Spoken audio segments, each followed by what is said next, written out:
உங்களுக்கு அமைதி உரித்தாக அன்பாந்தர்களே, மரியன்னையின் ஓராண்டில் வீடியோ வெளி வாசிப்பு திட்டத்தின் 254ஆம் நாளுக்குள் இன்று நாம் நுழைந்து விட்டோம். அன்பாந்தர்களே, இன்றைக்கி எரேமியா புத்தகத்தில் 47ஆம் அதிகாரமும் 48ஆம் அதிகாரமும் வாசிக்க போகிறோம். கூடவே புலம்பல் ஆரம்பிச்சிருக்கணும் இல்லையா? புலம்பலில் 2ஆம் அதிகாரம் மட்டும் வாசிப்போம். அன்பாந்தர்களே, நீதிமொழிகளில் இன்றைக்கி நம்ம 18ஆம் அதிகாரத்தில் முதல் வசனத்திலிருந்து 4ஆம் வசனம் வரைக்கும் புதிய ஒரு அதிகாரத்தை துவங்குகிறோம். அன்பாந்தர்களே, முதலில் நம்ம நேற்றுலேருந்து என்ன பார்க்குறோம்? இந்த எரேமியா புத்தகத்தினுடைய ஒரு முக்கியமான ஒரு பகுதியை துவங்கியிருக்கோம். அதாவது 46லேருந்து 51ஆம் அதிகாரம் வரைக்கும் நம்ம ஃபுல்லாக பிற இனத்து தேசங்களுக்கு எதிரான அந்த தண்டனை தீர்ப்புகளை பற்றின இறைவாக்குகளை நம்ம பார்க்க போகிறோம். Oracles against the Nations. So இன்றைக்கி குறிப்பாக நேற்று நம்ம எகிப்துக்கு எதிராக ஆண்டவர் கொடுத்த அந்த ஒரு இதை பார்த்தோம். இன்றைக்கி நம்ம என்ன பார்க்க போகிறோம் அப்படின்னாக்கா, பிலிஸ்தீயர்களுக்கு எதிராகவும் மோவாபியர்களுக்கு எதிராகவும் ஆண்டவர் கொடுக்கக்கூடிய தண்டனை தீர்ப்புகளை நம்ம இன்றைக்கி பார்ப்போம். பார்த்தீர்களே, இன்றைக்கி புலம்பலுக்குள்ளே போனோம் அப்படின்னாக்கா, புலம்பலில் 2ஆம் அதிகாரத்தில் இன்றைக்கி நம்ம என்ன பார்க்க போகிறோம்? மெயினான ஃபோக்கஸ் என்ன அப்படின்னா, இஸ்ரேலுக்கு வந்த எல்லா துன்பங்களும் கஷ்டங்களும் கடவுள் யாவை இறைவன் தாமே அனுமதித்தார். கடவுள் தான் பாபிலோனியர்களையும் அசிரியர்களையும் அனுமதித்தார். அவர் கையை எடுத்தார், இது எல்லாம் தாக்குனுச்சு. அனுமதியில் இது வெறும் இஸ்ரேலுக்கு மட்டும் இல்லை, யூதாவுக்கு மட்டும் இல்லை, இது நம்ம ஒவ்வொருவருடைய தனிப்பட்ட ஆன்மாவுக்கும், வாழ்க்கைக்கும், குடும்பத்துக்கும், நாட்டுக்கும், நம்மளுடைய நிறுவனங்களும் வேலை செய்கிற இடங்கள் எல்லாத்துக்குமே இது பொருந்தும். அன்பாதவர்களே, கடவுள் அவருடைய கையை மறைச்சிக்கிட்டு இருக்கிறத அவர் எடுத்தார்னா, கையை விட்டுட்டார்னா இது எல்லாமே ஆட்டோமேட்டிக்காக நடக்கும். கடவுள் இந்த தீமையை செய்யவில்லை, கடவுளின் திருவுள்ளம் அதை அனுமதிக்கிறது. இஸ் பெர்மிசிவ் வில் அப்படின்னு சொல்கிறாங்க. ஏன் அனுமதிக்குது? ஏன்னா நம்ம செஞ்ச வேலை அப்படி. ஸோ அவர் அதை அனுமதிச்சாதான் அவர் இன்றைக்கி நம்ம நிறைய விஷயங்கள் இன்றைக்கி பார்ப்போம். வந்தாலே அவரே திரும்பவும் நான் கட்டு போடுவேன், நான் உங்களை குணமாக்குவேன் அப்படின்னு சொல்லி ஆண்டவர் அழகாக கூறுகிறார். ஸோ அவர் இதை அனுமதிக்கிறது நம்மளுடைய முழு இதயத்தோடு அவர் பக்கம் நம்ம திரும்பி வரணுங்கிறதுக்காக. இதயம் பல விஷயங்களில் சிக்கிக்கிட்டு இருக்கு. ஸோ அந்த ஒரு உணர்வோடு நம்ம இதை வாசிக்கணும். நண்பர்களே, நம்ம இந்த எரேமியாவே சரி, நம்ம எசேக்கியேலும் சரி, எல்லாமே வாசிக்கும் போது இது ஏதோ வரலாறுல இஸ்ரேல் மக்களுக்கு நடந்ததில்லை.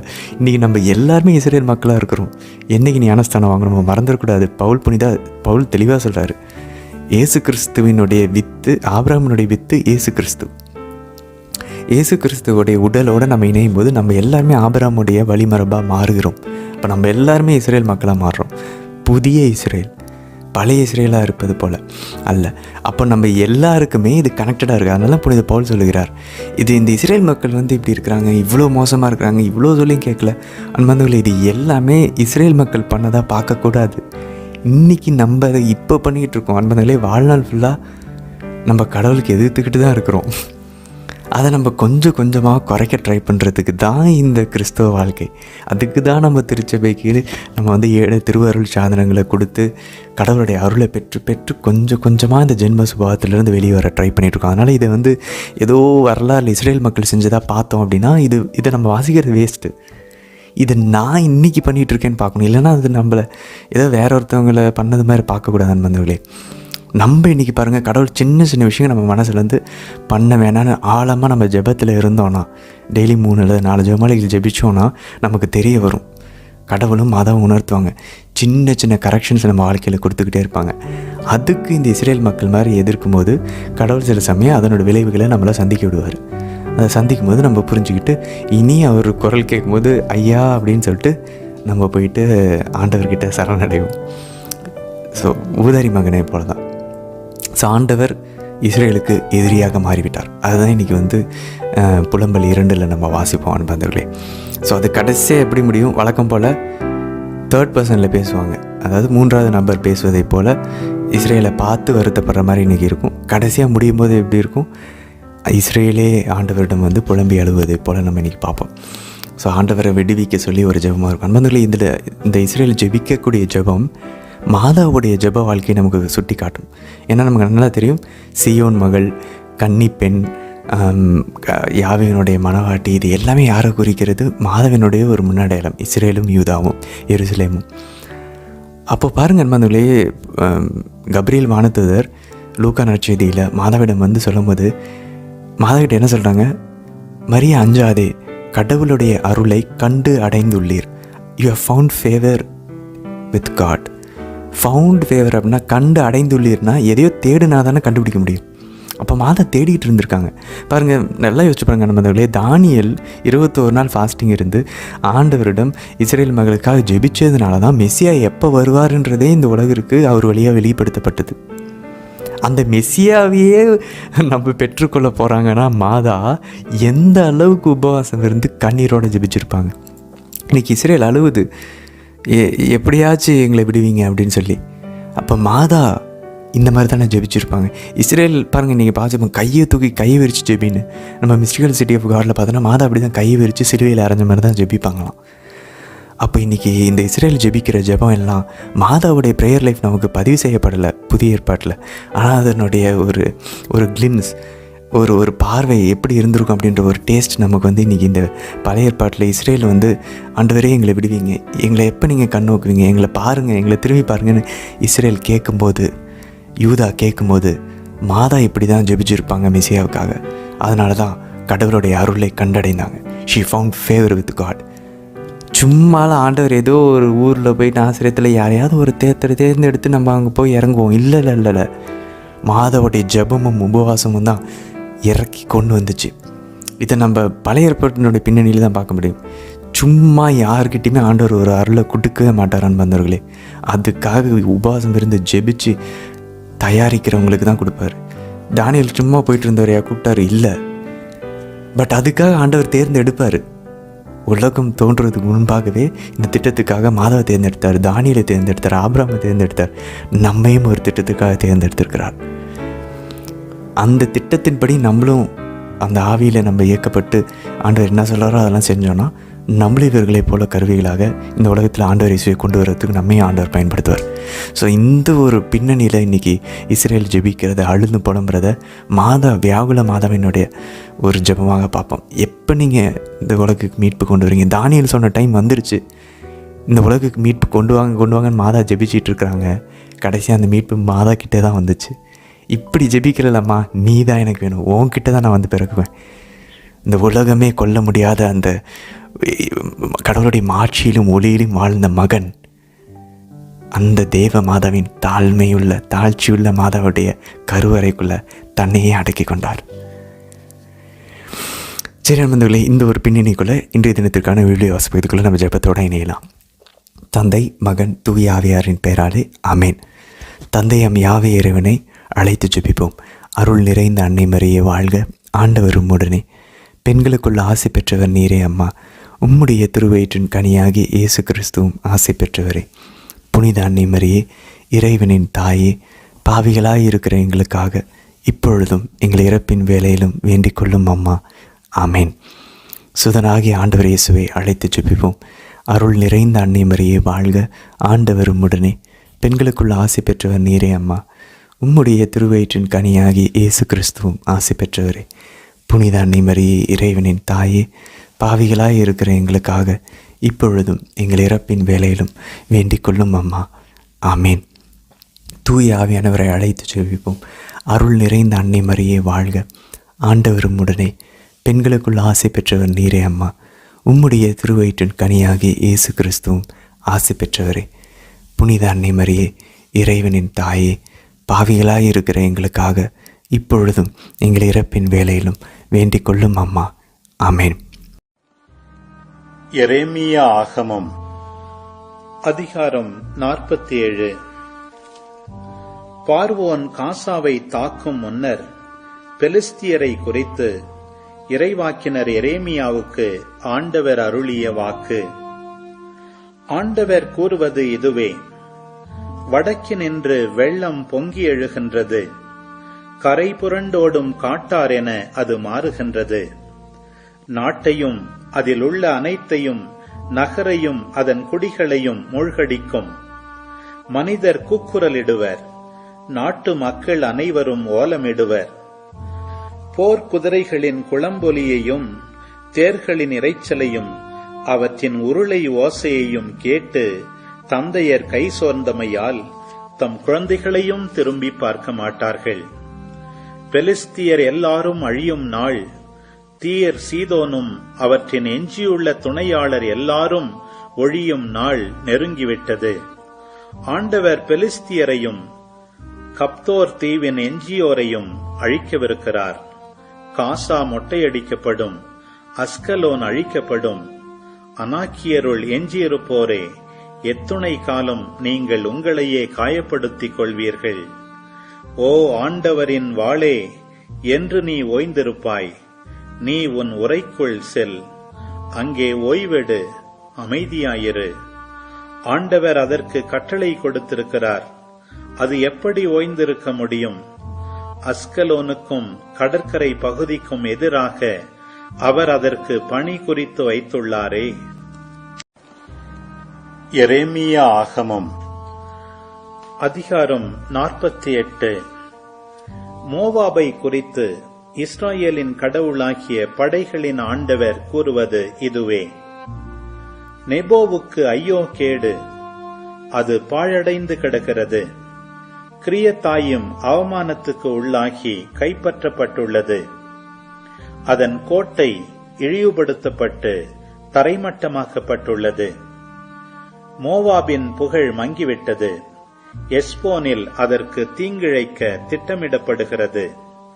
வாருங்கள், அதனை ஒரு நாடாய் இல்லாதவாறு சிதைப்போம். மத்மேன், நீயும் அழிக்கப்படுவாய். வாள் உன்னை துரத்தி வரும். ஓரோனாயிமினின்று கூக்குரல் ஒலிக்கிறது. கொடுமை, பேரழிவு என கேட்கிறது. மோவாபு அழிக்கப்பட்டு விட்டது. அதன் குழந்தைகளின் அழுகுரல் கேட்கின்றது. லூகித்துக்கு ஏறிச் செல்லும் வழியில் அவர்கள் அழுது கொண்டே போகிறார்கள். ஓரோனாயிமுக்கு இறங்கிச் செல்லும் வழியில் அழிவின் புலம்பல் கேட்கிறது. தப்பியோடுங்கள், உங்கள் உயிரை பாதுகாத்துக் கொள்ளுங்கள். பாலை நிலத்து காட்டுக் கழுதை போல் மாறுங்கள். உன் கோட்டைகளையும் கருவூலங்களையும் நம்பியிருந்தாய், நீயும் கைப்பற்றப்படுவாய். கெமோசு தெய்வம் நாடு கடத்தப்படும். அதன் அர்ச்சகர்களும் தலைவர்களும் அதனோடு செல்வார்கள். அழிப்போன் ஒவ்வொரு நகருக்கும் வருவான், எந்த நகரும் தப்பாது. ஆண்டவர் சொல்லியிருப்பது போல் பள்ளத்தாக்குகள் பாழாகும், சமவெளிகள் அழிக்கப்படும். மோவாபுக்கு இறக்கைகள் கொடுங்கள், அது பறந்தோடட்டும். அதன் நகர்கள் பாழாக்கப்படும், அவை குடியிருப்பார் அற்றுப்போகும். ஆண்டவர் தம் அலுவலை அக்கறையின்றி செய்பவன் சபிக்கப்பட்டவன். குருதி சிந்தாமல் தன் வாளை வைத்திருப்பவனும் சபிக்கப்பட்டவனே.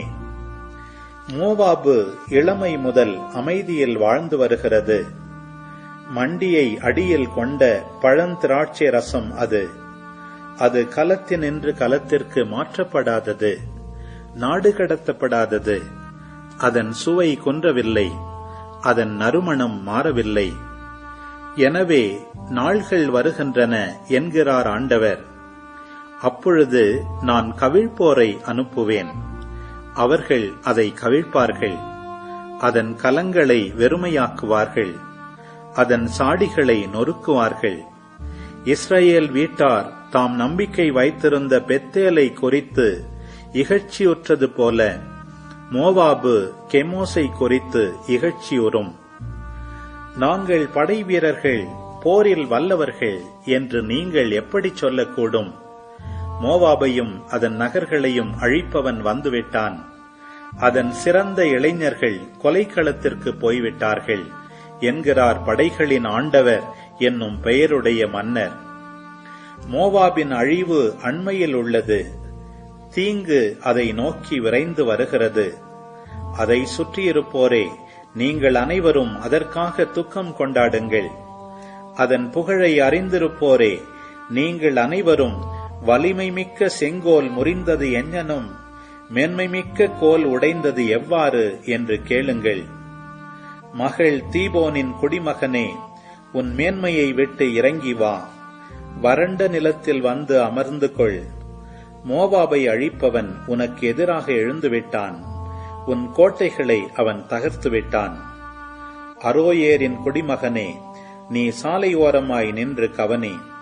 ஓட்டம் பிடிக்கிறவனையும் தப்பி ஓடுகிறவனையும் நோக்கி, என்ன நடந்தது என்று கேள். மோவாபு அழிக்கப்பட்டு சிறுமைக்குள்ளானது. அழுது புலம்புங்கள், கூக்குரலிடுங்கள். மோவாபு பாழடைந்து விட்டது என அர்னோனில் அறிவியுங்கள். சமவெளி நாடுகள் மீது தண்டனை தீர்ப்பு வந்துவிட்டது.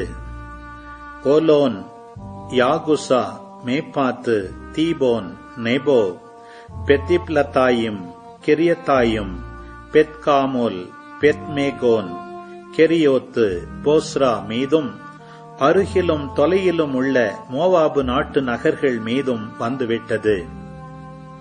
மோவாபின் கொம்பு முறிந்துவிட்டது, அதன் கையும் ஒடிந்து போயிற்று என்கிறார் ஆண்டவர். மோவாபுக்கு போதை வெறி ஏற்றுங்கள், ஏனெனில் அது ஆண்டவருக்கு எதிராக பெருமையடித்துக் கொண்டது. அது தான் வாந்தி எடுத்ததில் கிடந்து புரளும், ஏளனத்துக்கு ஆளாகும். இஸ்ரவேல் உன் நகைப்புக்கு ஆளாகவில்லையா? அவனை பற்றி நீ பேசும்போதெல்லாம் உன் தலையை ஆட்டி பழித்தாயே. அவன் என்ன திருடர் கூட்டத்தைச் சேர்ந்தவனா? மோவாபின் குடிமக்களே, நகர்களை விட்டு வெளியேறுங்கள், பாறை பகுதியில் குடியேறுங்கள். பாறையின் இடுக்குகளில் கூடு கட்டி வாழும் புறாவை போலிருங்கள். மோவாபின் செருக்கை பற்றி நாங்கள் கேள்வியுற்றோம்.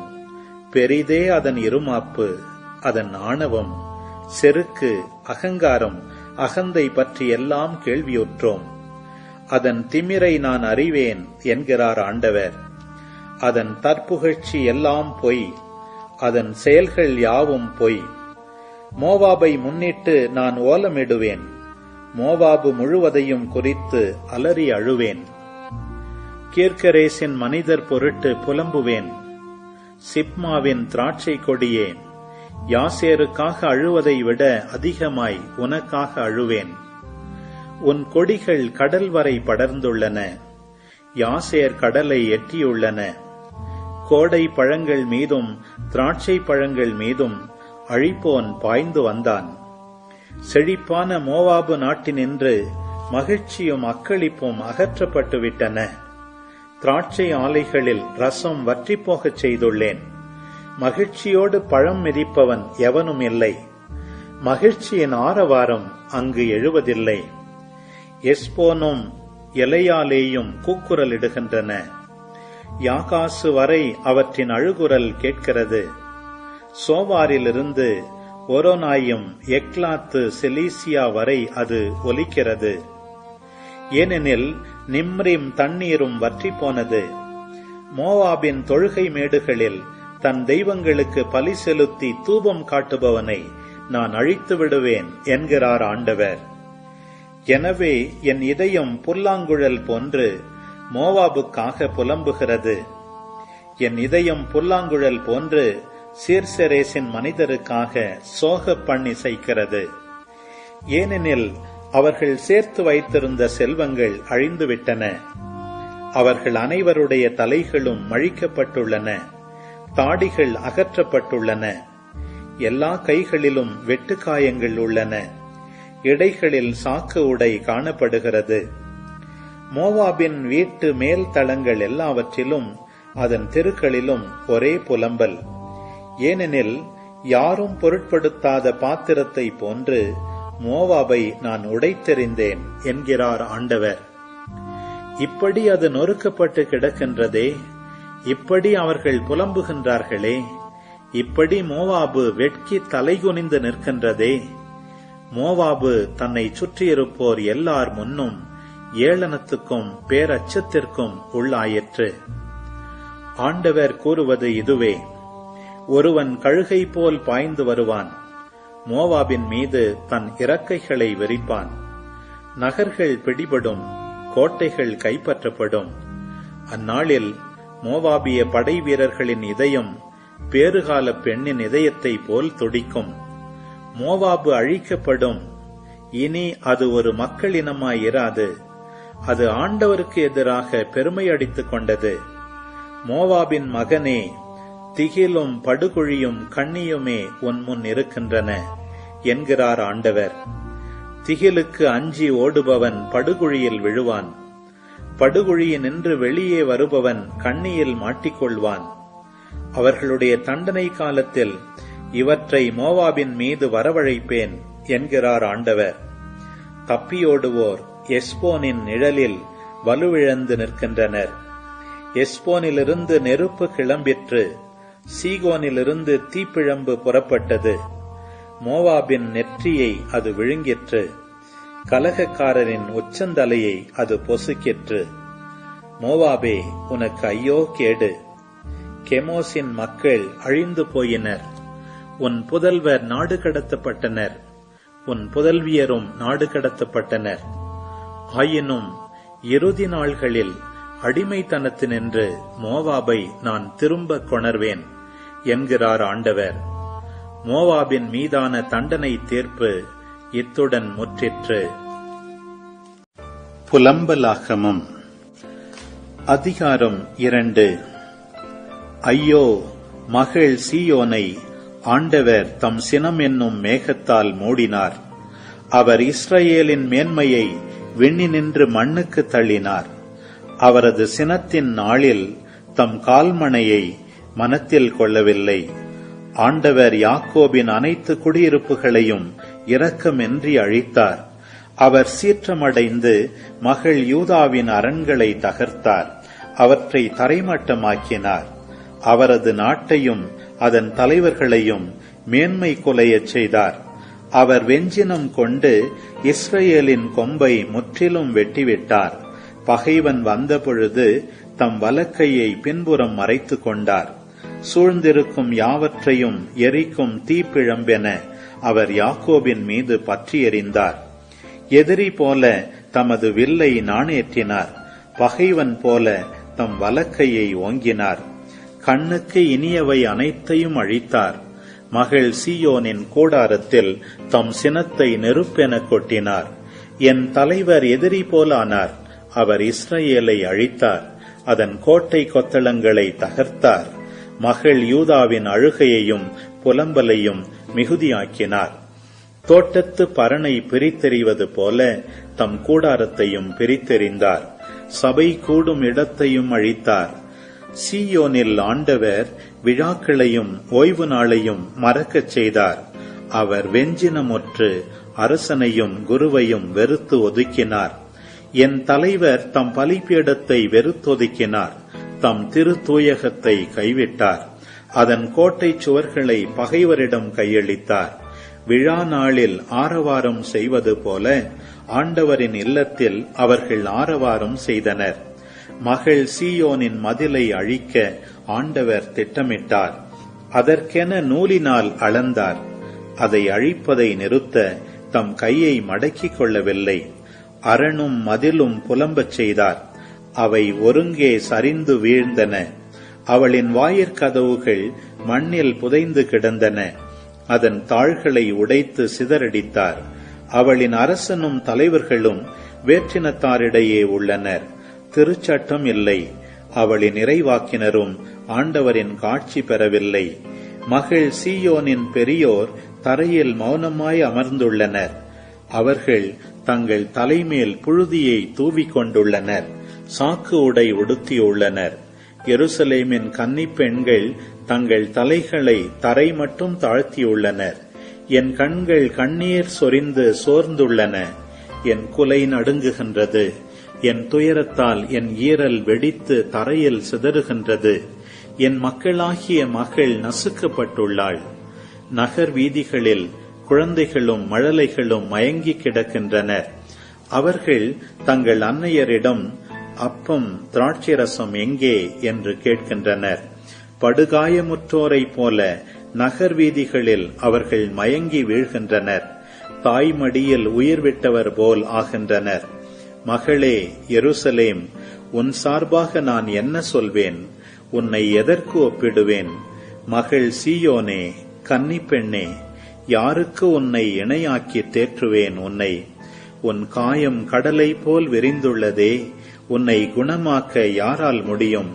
உன் இறைவாக்கினர் உனக்காக பொய்யும் புரட்டுமான காட்சிகளை கண்டனர். நீ நாடு கடத்தப்பட இருப்பதை தவிர்க்குமாறு உன் நெறிகேடுகளை அவர்கள் உனக்கு எடுத்துச் சொல்லவில்லை. அவர்கள் பொய்யையும் அபத்தங்களையும் காட்சியாக கண்டு உனக்கு பொய் வாக்கு உரைத்தனர்.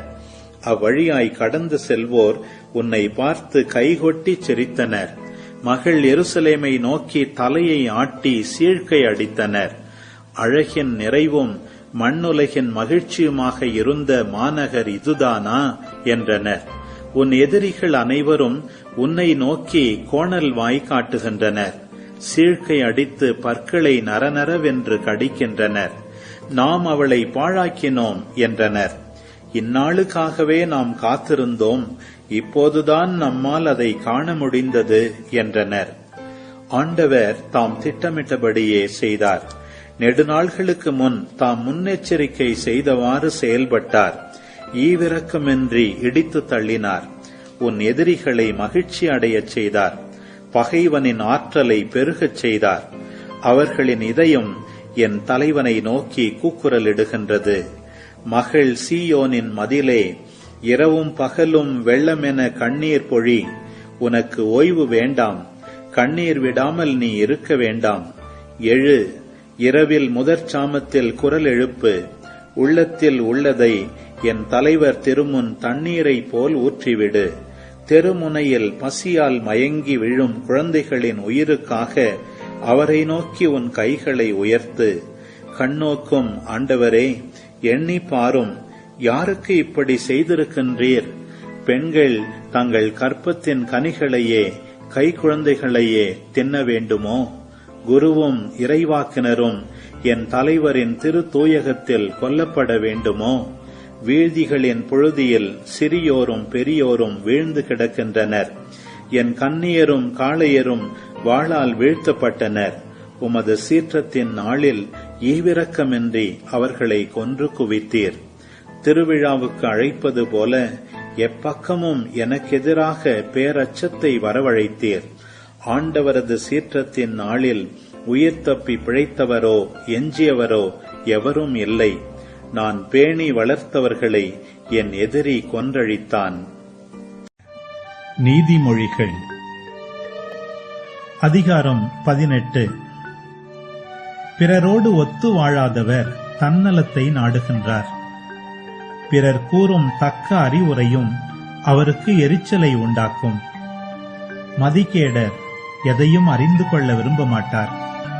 தம் மனத்தில் உள்ளதை வெளியிடவே விரும்புவார்.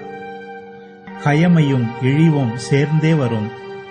மதிப்பை இழப்பவர் இழி சொல்லுக்கு ஆளாவார்.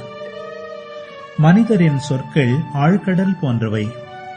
அவை பாய்ந்தோடும் ஒரு நீரோட்டம், ஞானம் சுரக்கும் ஊற்று. ஆமீன்.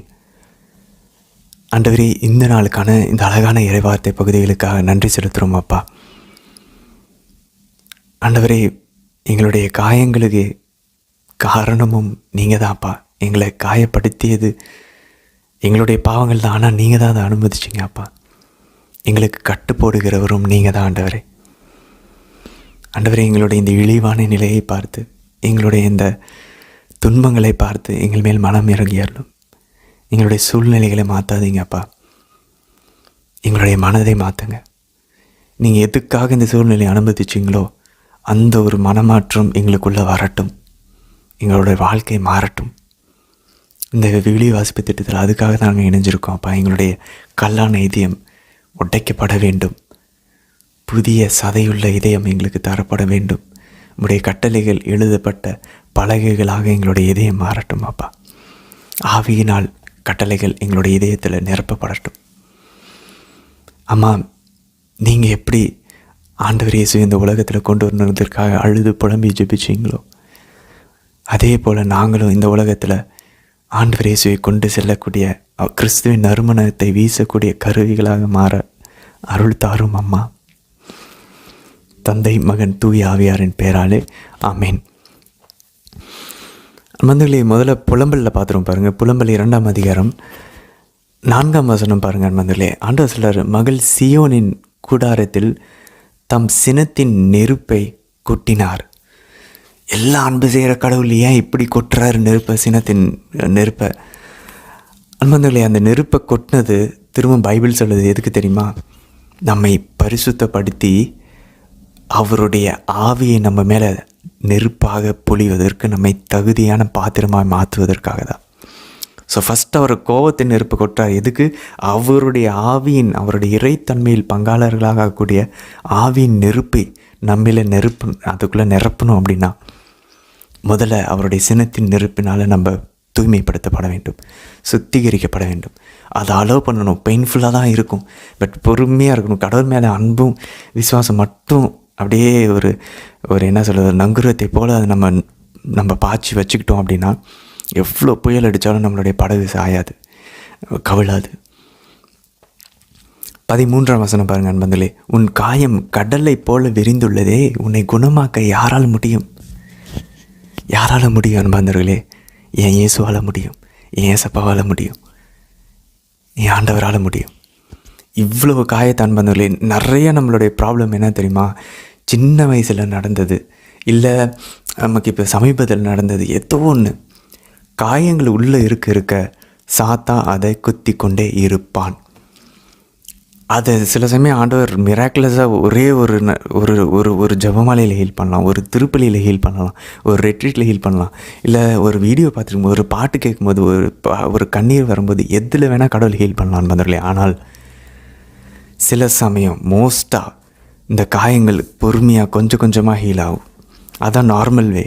அது எப்படி தினமும் அன்றாடும் எது நம்மளை காயப்படுத்துதோ, இந்த ஒரு அவேர்னஸ் வரணுன்னாவே இதுவே ஒரு கிரேஸ் அன்பந்தர்களே. எனக்கு எது என்ன பிரச்சனை பண்ணிருக்கு, நான் ஏன் கோவப்படுறேன், நான் ஏன் இந்த சோம்பேறித்தனத்தில் இருக்கேன், நான் ஏன் இந்த பாவத்தை செய்கிறேன், அந்த வேரை கண்டுபிடிக்கிறதே ஒரு கடவுளுடைய கிருபை தெரியுமா? அதை கண்டுபிடிக்கிறதுக்கே ஆவியானவர் நமக்கு உதவி செஞ்சால் தான் கண்டுபிடிக்க முடியும். இல்லைன்னா எங்கே ரூட் இருக்குன்னே கண்டுபிடிக்க முடியாது. நம்ம வேறு ஏதோ ஒன்று எப்போயோ நமக்கே தெரியாமல் என் தாயின் கருவில் இருக்கும்போது கூட நடந்திருக்கலாம். அதோட எஃபெக்ட் இப்போ நடந்துக்கிட்டு இருக்கு. இதெல்லாம் ஏதோ ஒரு ஆன்மீகம் கிடையாது வந்து, திஸ் சைக்காலஜி. இது உளவியல் ரீதியாக மருத்துவர்கள் சொல்கிறாங்க இதுதான் நடக்குது. தாயின் கருவில் இருக்கும்போது கூட சில விஷயங்களை பாதிச்சிருக்கும், தாயை பாதிச்சிருக்கும், அது பிள்ளையும் பாதிக்கும். அதனால அந்த பிள்ளை இப்போ ஒரு சில காயங்கள் இருக்கும், அந்த காயத்தினால் மாட்டி இப்போ ஒரு பெரிய பாவத்தின் அடிமைத்தனத்தில் மாட்டிகிட்டு இருக்கலாம், என்ன வேணால் நடந்திருக்கலாம். இதெல்லாம் நமக்கு தெரியாது, ஆனால் அவருக்கு ஹீல் பண்ண தெரியும். அதை அவர்கிட்ட போய் நம்ம கொடுக்கும்போது தான் ஹீல் ஆகும். அப்படி இல்லைன்னா அதை ஆண்டவர்னு சொல்லி ஆண்டவரை தேர்ந்தெடுத்து ஆண்டவருக்காகன்னு சொல்லி இருக்கிறவங்களுக்கும் மற்றவங்களுக்கும் என்ன வித்தியாசம் பாருங்கள். ஆண்டவர் சும்மா அப்படியே ஈஸியாக எல்லாத்தையும் தூக்கி கொடுத்துட்டாருன்னா ஆண்டவரை தேடுறவங்களுக்கு ஆண்டவர் தேடாதவங்களுக்கு வித்தியாசம் என்ன? ஆனால் ஆண்டவர் தேடாதவங்களுக்கும் நல்லவராக தான் இருக்கார். அதை தாண்டி ஒரு சில ஆழமான விஷயங்கள் நமக்கு தேவை. அப்படின்னா வேறு வழியில் அன்பார்ந்தவர்களே அவர்கிட்ட அந்த காயத்தை கொடுக்கணும். நம்ம காயம் கடலை போல விரிந்திருந்தாலும் அதை குணமாக்க ஒருத்தரால் முடியும். அதை அவர்கிட்ட கொடுக்கணும். அதை என்னன்னு எனக்கு காட்டுங்க ஆண்டவர், ஏன் இதோடைய ரூட் அன்கவர் பண்ணுங்கள், ஏன் நான் இந்த பாவத்தில் மாட்டிட்டு கொஞ்சம் கொஞ்சமாக ஆண்டவர் அதிலேருந்து வெளியே கொண்டு வருவார் அன்பார்ந்தவர்களே. அதை அவர்கிட்ட கொடுத்துட்டு அதுக்கான ரூட்டு என்னன்னு கண்டுபிடிச்சிட்டு அதுக்கு ஆப்போசிட்டாக நம்ம செய்ய ஆரம்பித்தோன்னா ஆட்டோமேட்டிக்காக ஆண்டவர் அந்த ஹீல் பண்ணுவார். அது ஹீலாக நம்மளுடைய இந்த வாழ்க்கையில் நம்மளுடைய அந்த காயத்தினால் வரக்கூடிய பிரச்சனைகள் குறைய ஆரம்பிக்கும். 14ஆம் வசனம் பாருங்கள். நீ நாடு கடத்தப்பட இருப்பதை தவிர்க்குமாறு உன் நெறி கேட்டுகளை அவர்கள் உனக்கு எடுத்து சொல்லவில்லை. அன்பர்களே, நம்மளுடைய திருச்சபையிலையும் சரி, பிரிந்து போன சகோதரர்களிடமும் சரி, எல்லா இடத்துலையும் இருக்கிற பிரச்சனை, ஸ்கூல்ஸ்லேயும் இப்போ இருக்கிற பிரச்சனை, கல்லூரிகளில், பள்ளிகளில் நம்ம நாடு கடத்தப்படாதவாறு நம்மளுடைய நெறிகேடுகளை யாரும் நமக்கு எடுத்து சொல்கிறதுக்கு இல்லை. நீங்கள் கடைசியாக எப்போ ஒரு பிரசங்கம் பாவத்தை பற்றி ப்ரீச் பண்ணுறதை கேட்டீங்க அன்பர்களே? இட்ஸ் வெரி ரேர், ரொம்ப ரொம்ப ரேர். ஒரு சில பங்கு தந்தையர்கள் தான் இதை சொல்கிறாங்க. ஏன்னா பாவத்தை பற்றி பேசினா மக்களுக்கு பிடிக்க மாட்டேங்குது. மக்களுக்கு பிடிக்கலன்றதுக்காக நிறுத்தினோன்னா அவர்களுடைய கேட்டுக்கே நம்மளே ஒரு காரணமாயிடுறோம். இதே போல் தான் குடும்பத்துலேயும் கூட பிள்ளைங்கிட்ட கோபப்படுத்திட்டக்கூடாது, அதை அன்போடு சொல்லணும். ஸோ பாருங்களேன், புனிதர்கள் எடுத்துக்கோமே, புனித ஜான் போஸ்கோ, புனித ஜான் மேரி வியானி, புனித பாதிரி பியோ, புனித அல்ஃபோன்சஸ் லிகரியார், எல்லா புனிதர்களையுமே எடுத்துங்க அன்பர்களே. They are constantly talking about sin. பாவத்தை பற்றியும், எப்படி நல்லா வாழணும், நற்பண்புகளை பற்றியும், சாவை பற்றியும், விண்ணகத்தை பற்றியும், நரகத்தை பற்றியும் தான் பேசுகிறாங்க. பைபிளில் எப்போ நீங்கள் கடைசியாக ஆண்டவர் உங்களை ஆசீர்வதிப்பார் நீங்கள் இது வரைக்கும் நம்ம பைபிளில் பயணிச்சிருக்கோன்னு வந்துடுறது எவ்வளோ பர்சன்டேஜ் கடவுள் ஆசீர்வாதத்தை பற்றி பேசுகிறார், எவ்வளோ பர்சன்டேஜ் கடவுள் பரிசுத்தமாக இருக்க சொல்லி சொல்கிறாரு. அதிகமாக பார்த்தோன்னா பரிசுத்தமாக இருக்கிறத பற்றி தான் பைபிள் நமக்கு பேசிகிட்டு இருக்கு. புதிய ஏற்பாடும் சரி, பழைய ஏற்பாடும் சரி. சொல்லப்போனால் புதிய ஏற்பாடு ஃபுல்லாகவே நம்ம எப்படி வாழணும், பரிசுத்தமாக இருக்கணுன்றதை பற்றி தான் இருக்குது. அப்போது ஏன் ஆண்டவர் ஆசீர்வாதத்தை பற்றி பேச மாட்டேங்கிறாரு, கம்மியாக தான் பேசியிருக்காரு? ஏன்னா இது ஆட்டோமேட்டிக்காக வர சைடு எஃபெக்ட்டு. அது பரிசுத்தமாக ஆண்டவருக்கு பிடிச்ச மாதிரி கட்டளைகள் கடைப்பிடிச்சி ஆண்டவரை மட்டும் அன்பு செஞ்சோன்னா முழு இதயத்தோட, மற்ற விஷயங்கள் அன்பு செய்யாமல் இருந்தோன்னா, அதெல்லாம் ரெண்டாவது அன்பு செஞ்சோன்னா, ரெண்டாவது மூணாவதுன்னு வச்சோன்னா ஆட்டோமேட்டிக்காக ஆசீர்வாதம் வர்றது தடைப்படாது. ஏன்னா ஆண்டவர் ஆசீர்வதிக்க தான் நம்மளை இயங்கிட்டு இருக்காரு. அவர் நம்ம பாவம் தான் அவருக்கு எதிராக தடையாக இருக்குது. எசேக்கியேல் புத்தகத்தில் நம்ம வாசிச்சோம். ஸோ இறைவாக்கினர்கள் எடுத்து சொல்ல தவிர்த்தாங்க. பொய்யான காட்சிகளை பார்த்து உங்களுக்கு எதுவுமே பிரச்சனை வராது, பாபிலோன் உங்களை எதுவுமே பண்ணாது, இப்படி சொல்லி சொல்லி சொல்லி இஸ்ரேல் மக்களை கெடுத்தாங்க. நம்மளுடைய பிள்ளைங்களுக்கும் நம்மளுடைய அதிகாரத்துக்கு கீழே இருக்கவங்க, நம்ம கூட வேலை செய்கிறவங்க ஒரு சில பாவங்கள் செய்யும்போது சில சமயம் டேரெக்டாக சொல்லிடக்கூடாது. சில சமயம் நம்ம அதுக்கு எதிராக நம்மளுடைய செயல்களை நம்ம அதுக்கு ஒரு முன்மாதிரியாக நடந்து காட்டணும். மோஸ்ட்டாக அப்படி தான் பண்ணணும். ரொம்ப ரேராக தான் பேசணும் நண்பர்களே. ஏன்னா பேசுனா பிடிக்காது சில பேருக்கு. அப்போ நம்ம பேசுறதுக்கு முன்னாடி என்ன பண்ணணும், ஒரு ரோசரி ஃபுல்லாக அவங்களுக்கு ஒப்பு கொடுக்கணும். இல்லை அட்லீஸ்ட் ஒரு 3 அருளிந்த மாதிரியாவது ஜெபிப்போம். ஜெபிச்சுட்டு அம்மா அவங்ககிட்ட நான் பேசுகிறேன், நீங்கள் பேசுறதுக்கான சூழ்நிலை ஏற்படுத்தி கொடுங்க, வெயிட் பண்ணுங்கள், அதுக்கான சூழ்நிலை வரும், வந்துச்சுன்னா அப்போ பேசுங்க. நானே நிறைய டைம் நண்பர்களே நான் அவசரப்பட்டு இவங்ககிட்ட இதை சொல்லணும்னு சொல்லிட்டு போய் நான் சொல்லிடுவேன் பாருங்கள், சொதப்பிடுவேன் நண்பர்கள். நிறையா டைம் எனக்கு சொதப்பிருக்கு. ஆனால் நான் வெயிட் பண்ணுவேன் பாருங்கள், சூப்பராக இருக்கும் நண்பர்களே. எதார்ச்சியாக அவங்கள நான் சந்திப்பேன். அந்த டைம் பார்த்தீங்கன்னா அவங்க ப்ரிப்பேர்டாக இருப்பாங்க. கடவுள் அவங்க மனசை ஏதோ ஒரு சூழல் மூலியமாக அவங்கள ப்ரிப்பேர் பண்ணி ரெடியாக வச்சுருப்பாங்க. போட்டோம் விதை டப்புன்னு முளைக்கும். ஆனால் நம்மளாக அவசரப்பட்டு போய் சொன்னோன்னு வச்சுக்கோங்களேன், ஆட்டோமேட்டிக்காக அந்த விதை போய் பாறையிலும் இல்லை உளுந்ததுக்கப்புறம் முச்செடிகள் நசுக்கும். கடவுளுக்கு அது தெரியும். So what we have to do is யார்கிட்டையாவது ஏதாச்சும் அவங்களுடைய பாவத்தை பற்றி பேசணும் சொல்லணும்னா வெயிட் பண்ணணும். இது ஒரு பக்கம் நம்ம செய்ய வேண்டியது. செகண்டு, நம்ம எதிர்பார்ப்பதெல்லாம் எப்படிப்பட்ட பிரசங்கமாக இருக்கணும் தெரியுமா? இன்னும் நான் எப்படி ஆண்டவர் அதிகமாக அன்பு செய்கிறது, இன்னும் நான் எப்படி பரிசுத்தமாக வருது, இதை பற்றி மட்டும் பிரசங்கங்கள் கேளுங்க அன்பார்ந்தவர்களே. இதை மட்டுமே நாடுங்க, ஆசீர்வாதம் ஆட்டோமேட்டிக்காக வரும். ஆசீர்வாதம் என்னென்னா நம்ம வசனத்தை படித்து தெரிஞ்சுக்கலாம். அதை யாராவது ஒருத்தவங்களை சொல்லணும்னு அவசியம் இல்லை. நீங்கள் கடவுளை ஆசீர்வதிப்பார், கவலைப்படாதீங்க. இந்த ஆறுதலுக்குள்ளே போக நம்ம வீக் ஆகிட்டே போயிட்டுருக்கோம். நம்ம அந்த பலவீனமாகிட்டே இருக்கிறோம். நம்மளை பலவீனமாகவே வச்சுக்கிட்டு இருக்காங்க. இல்லை நம்ம கிறிஸ்துவின் போர் வீரர்கள்லாம் எதிர்த்து போராடணும். புனிதர்கள் யார் இந்த மாதிரி பலவீனத்தில் இருந்தாங்க? எனக்கு யாராவது ஆறுதல் சொல்லுங்கள். யார் கேட்டாங்க? இல்லை, அவங்க துன்பத்துக்கு மத்தியில், கேன்சருக்கு மத்தியில் எந்திரிச்சு போராடினாங்க. இதை நான் கடவுளுக்கு ஒப்பு கொடுக்குறேன்னு சொல்லி, இதை நான் திருச்சபைக்கு ஒப்பு கொடுக்குறேன்.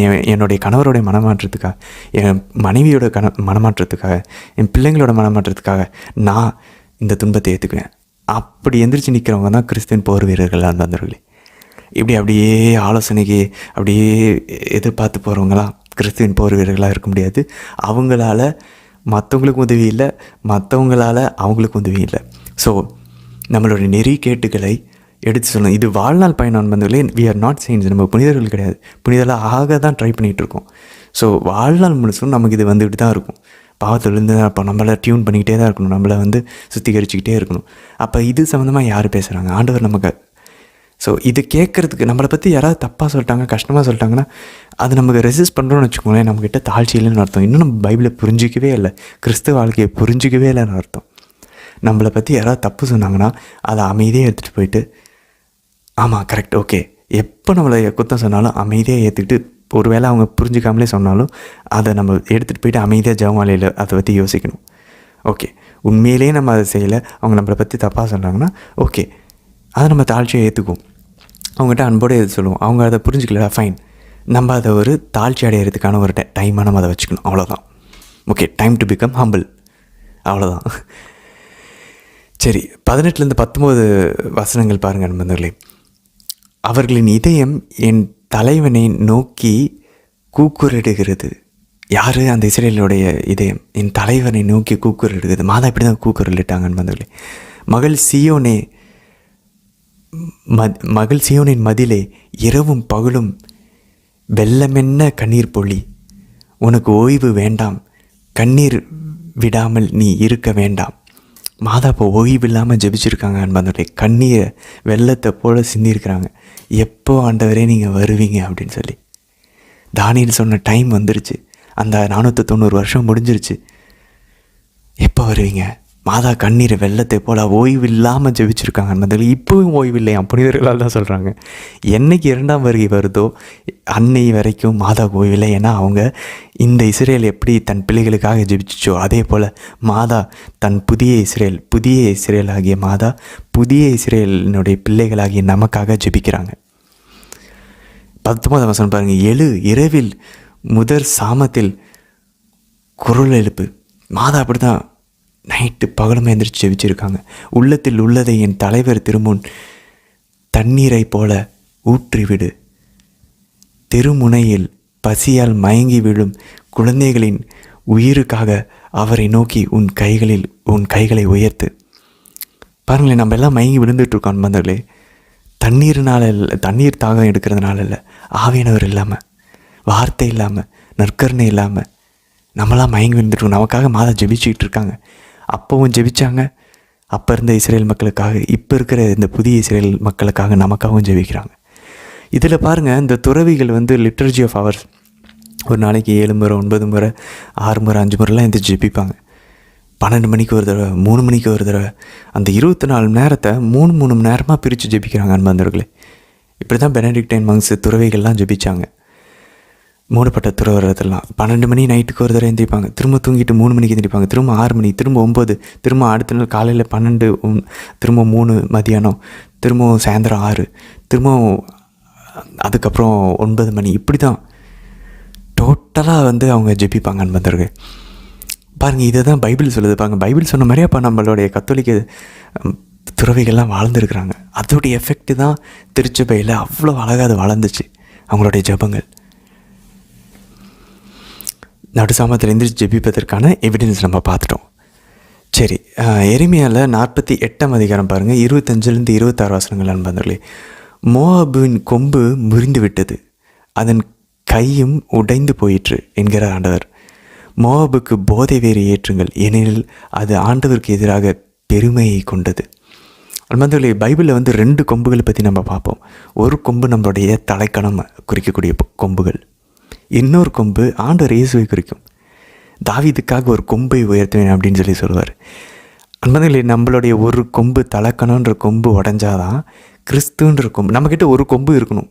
அந்த கொம்பு என்ன தெரியுமா? கிறிஸ்துவின் கொம்பு அன்பர்களே. அதுக்கு தலைக்கணுன்ற கொம்பு உடைக்கணும். அது உடஞ்சாதான் கிறிஸ்துவின் கொம்பு நமக்குள்ளே முளைக்கும். அந்த தளிர், தாவீதின் தளிர், அந்த கொம்பு. ஸோ நம்மளுடைய கொம்பு சில பேருக்கு தலைக்கணமாக இருக்கலாம், சில பேருக்கு பணமாக இருக்கலாம், சில பேருக்கு உடலின் இன்பங்களாக இருக்கலாம். நம்மளுடைய கொம்பு எதுவோ அது உடஞ்சாதான் உண்மையான நம்ம கொம்பு இல்லாமலாம் இருக்கக்கூடாது. கொம்பு இருக்கணும், அப்போ தான் நம்ம போரிட முடியும். அந்த கொம்பு கிறிஸ்துவாக இருக்கணும், ஆண்டவராக இருக்கணும். 31ஆம் வசனம் பாருங்கள், 48ஆம் அதிகாரத்தில் எரேமியாவில். மோவாபை முன்னிட்டு நான் ஓலமிடுவேன், மோவாபு முழுவதையும் குறித்து மோவாபு முழுவதையும் குறித்து அலறி அழுவேன் அப்படின்றார் அன்பந்தர்களே. ஓலமிடுவாராம், அலறி அழுவாராம். அன்பந்தர் இஸ்ரேலுக்காக தான் ஆண்டவர் அழுவார்னு நினச்சிட்டு வந்தோம். இல்லை, எல்லா பிறனத்தவரும் அவருடைய பிள்ளைங்கள் தான். இந்த மொத்த உலகம் மீட்பு பெறுவதற்காக தான் அவர் ரத்தத்தை சிந்தினார். பழைய ஏற்பாட்டிலே அதை நம்ம பார்க்குறோம் பாருங்கள். பிறனத்தவருக்காகவும் கடவுள் அழுகுறாரு. ஸோ நம்மளை ஆண்டவர் தண்டிக்கும் போது ஆண்டவர் வருத்தப்படுறார். அப்போ ஆண்டவர் நம்ம ஏதாவது நமக்கு வாழ்க்கையில் ஒரு கஷ்டம் வருதுன்னா அப்போ ஆண்டவர் அழுகுறாரு, ஓலமிடுறாருன்னு அர்த்தம். அப்போ ஏன் அதை செஞ்சார்? ஏன்னா அது நம்மளுடைய பாவத்தின் விளைவாக. பாவம் செய்கிறதுனால ஆண்டவர் தண்டிக்கிறார். ஆனால் அதனால் நம்ம மட்டும் காயப்படல, அவரும் காயப்படுறார் நம்மளை தண்டிக்கிறதுனால. எவ்வளோ ஒரு முக்கியமான ஒரு விஷயங்கள் நமக்கு வெளிப்படுத்தி பாருங்கள் அன்பர்களே. 47ஆம் வசனம் பாருங்கள். ஆயினும் இறுதி நாள்களில் அடிமைத்தனத்தில் நின்று மோவாபை நான் திரும்பி கொண்டு வருவேன். அன்பர்களே, இஸ்ரேலுக்கு மட்டும் ரெஸ்டரேஷன் கிடையாது, திரும்பி கொண்டு வருது திரும்புதல் கிடையாது. பிறனத்தவர்களுக்கும் ஒரு திரும்புதல் உண்டு, ஒரு ரெஸ்டரேஷன் உண்டு.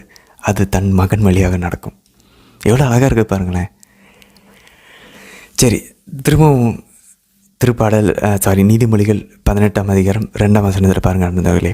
மதிகேடர் எதையும் அறிந்து கொள்ள விரும்ப மாட்டார், தம் மனதில் உள்ளதையெல்லாம் வெளியிடவே விரும்புவார். அன்பந்தவர்களே, திரும்பவும் பைபிள் நம்மளுக்கு வார்த்தையை அளந்து பேச அழைக்கிறது. தப்பு பண்ணிக்கிட்டு தான் இருப்போம் சில சமயம், சில சூழலில். பட் ஜெபத்திலேயே இருந்தோன்னா நம்மளுடைய தவறுகள் குறைய ஆரம்பிக்கும். வார்த்தையை விடுறதை நம்ம இனி அளந்து விட ட்ரை பண்ணுவோம். மதிகேடர்கள்லாம் மனசில் படுறதெல்லாம் சொல்லிடுவாங்க.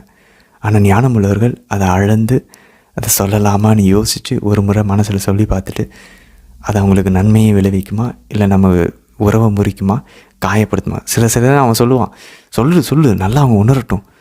அதெல்லாம் சாத்தங்கிட்டேருந்து வர வார்த்தைகள்.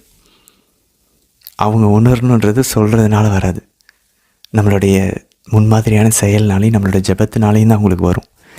ஸோ ஃபஸ்ட்டு ஜெபமும் நம்மளோட முன்மாதிரியும் தான். அப்புறம் தான் நம்ம வார்த்தையை பேசணும் அன்பர்களே. ஸோ அந்த ப்ரையாரிட்டி வைக்கணும். ஃபஸ்ட்டு ஜெபம், செகண்டு அதிலிருந்து வரக்கூடிய நம்மளுடைய முன்மாதிரி நம்ம நடந்து காட்டணும். மூணாவது தான் இதெல்லாம் நடக்கலையா, இதெல்லாம் செஞ்சும் நடக்கலையா, சில சமயம் அப்போ வார்த்தையை போடணும். அப்போ நம்மளுடைய ஜெபமும் நம்மளோட முன்மாதிரியும் வார்த்தையோடு சேரும்போது அந்த வார்த்தையை அவர்களை மாற்றும். ஸோ இப்படி தான் நம்ம போகணும் அன்பர்களே. சரி, தொடர்ந்து பயணிக்கலாம். நாளை தினத்திற்கான வீடியோவில் சந்திக்கலாம் அன்பர்களே. ஆமென்.